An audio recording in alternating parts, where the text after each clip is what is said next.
یہ بڑی خبر آپ نے ناظرین تک پہنچائیں کہ سپریم کورٹ کے جج مظاہر نقوی نے استعفیٰ دیا ہے۔ بات کریں گے اے پی این نیوز کے نمائندہ بشارت راجہ سے۔ جی بشارت، مزید کہیے گا۔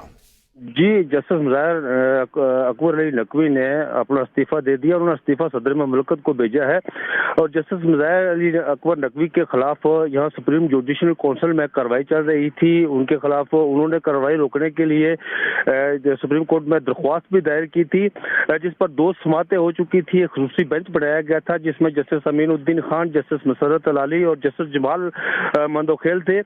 گزشتہ روز بھی اس پر سماعت ہوئی تھی جس میں جسٹس مظاہر علی اکبر نقوی نے اپنے وکیل مخدوم علی خان کے ذریعے سماعت سپریم جوڈیشل کونسل کی کارروائی روکنے کی استدعا کی تھی، جس میں سپریم کورٹ نے ان کی استدعا کو مسترد کرتے ہوئے انہیں یہ کہا تھا کہ آپ کے جو شکایت کنندگان ہیں ان کو فریق بنایا جائے اس معاملے میں، اور سماعت غیر معینہ مدت تک ملتوی کر دی گئی تھی۔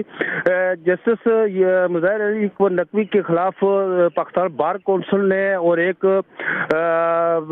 پرائیویٹ بندے نے ان کے خلاف ریفرنس دائر کیا تھا، اور یہ ریفرنس سابق چیف جسٹس عمر عطا بندیال کے دور میں ریفرنس دائر کیا گیا تھا۔